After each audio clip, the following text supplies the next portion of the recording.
Sir sir इस तरह आ जाओ हट जाओ आगे से हटो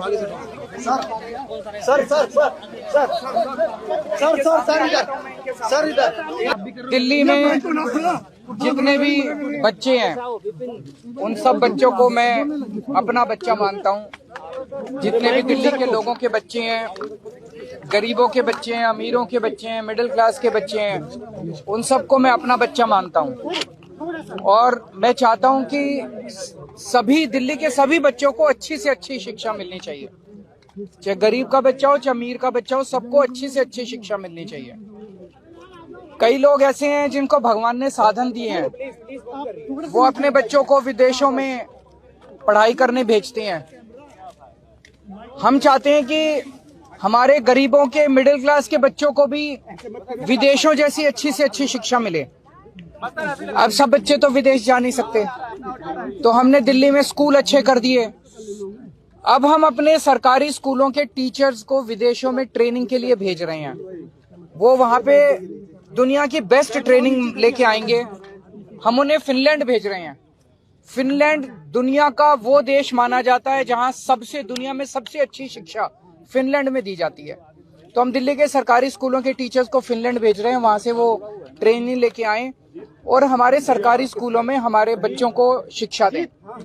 अभी तक 1000 से ज्यादा टीचर्स की और प्रिंसिपल्स की हम विदेशों में ट्रेनिंग करा चुके हैं। अब लगभग 30 के करीब ऐसे टीचर्स या प्रिंसिपल्स को फिनलैंड भेजना था हमें। एलजी साहब ने ऑर्डर कर दिया कि ये फिनलैंड नहीं जाएंगे और देखो अगर इनको इंडिया में कहीं ट्रेनिंग करा दो। ये तो ठीक नहीं है, ये तो बिल्कुल गलत है। एलजी साहब को क्या प्रॉब्लम है?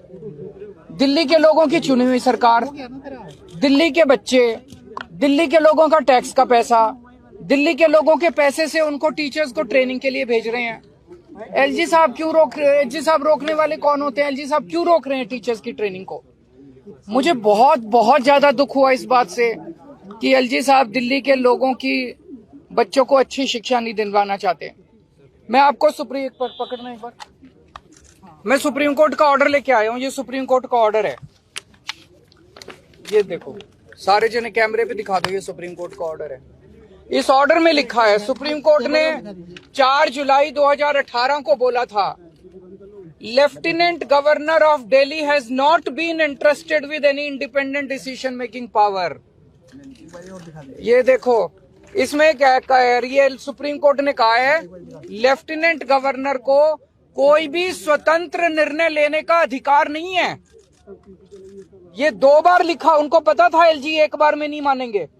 एक तो उन्होंने 284 नंबर पैराग्राफ में लिखा और एक उन्होंने 475 नंबर पैराग्राफ में फिर लिखा सुप्रीम कोर्ट ने, there is no independent authority vested in lieutenant governor to take decision.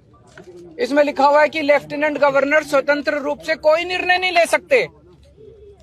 Supreme court कह रहा है कि लेफ्टिनेंट गवर्नर स्वतंत्र रूप से कोई निर्णय नहीं ले सकते। फिर लेफ्टिनेंट गवर्नर साहब फिनलैंड की शिक्षकों की ट्रेनिंग को रोकने वाले कौन होते हैं? वो क्यों रोक रहे हैं?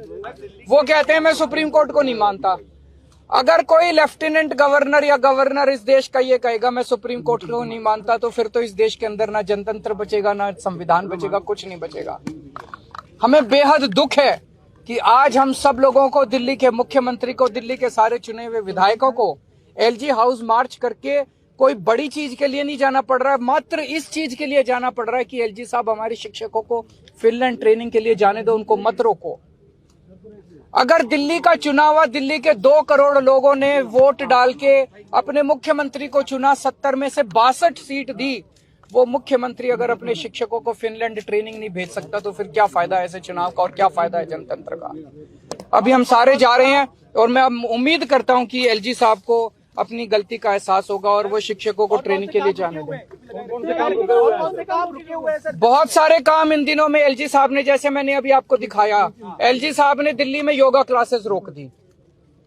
बताओ, योगा क्लासेस रोकने से एलजी साहब को क्या फायदा हुआ? 17,000 लोग डेली योगा करते थे, मैं उनको फ्री में योगा कराता था। एलजी साहब ने अफसरों को बोल के दिल्ली के सारे मोहल्ला क्लिनिक्स की सारी पेमेंट रुकवा दी, दवाइयां रुकवा दी, टेस्ट रुकवा दिए, डॉक्टरों की तनख्वाह रुकवा दी, मोहल्ला क्लिनिक का रेंट रुकवा दिया, मोहल्ला क्लिनिक का बिजली का बिल रुकवा दिया, दिल्ली जल बोर्ड की सारी पेमेंट्स रुकवा दी इस बार।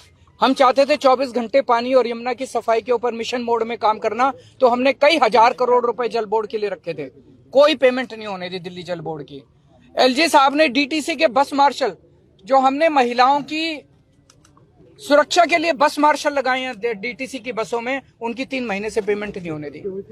पता नहीं कितने सारे काम एलजी साहब ने रोक दिए। तो ये सुप्रीम कोर्ट के ऑर्डर की कोई वैल्यू ही नहीं है। सुप्रीम कोर्ट कह रहा है एलजी साहब कोई एक्शन नहीं ले सकते, कोई स्वतंत्र रूप से निर्णय नहीं ले सकते, तो फिर एलजी साहब ये सारे काम कैसे रुकवा सकते हैं? सरकार से क्या मांगे आपकी? अभी एलजी साहब के पास जा रहे हैं और मैं उम्मीद करता हूं कि एलजी साहब सुप्रीम कोर्ट, मेरी अपील एलजी साहब से एक ही अपील है, संविधान को माने, सुप्रीम कोर्ट के ऑर्डर को माने। जब मैं परसों मिला, कहते हैं ये सुप्रीम कोर्ट की राय है।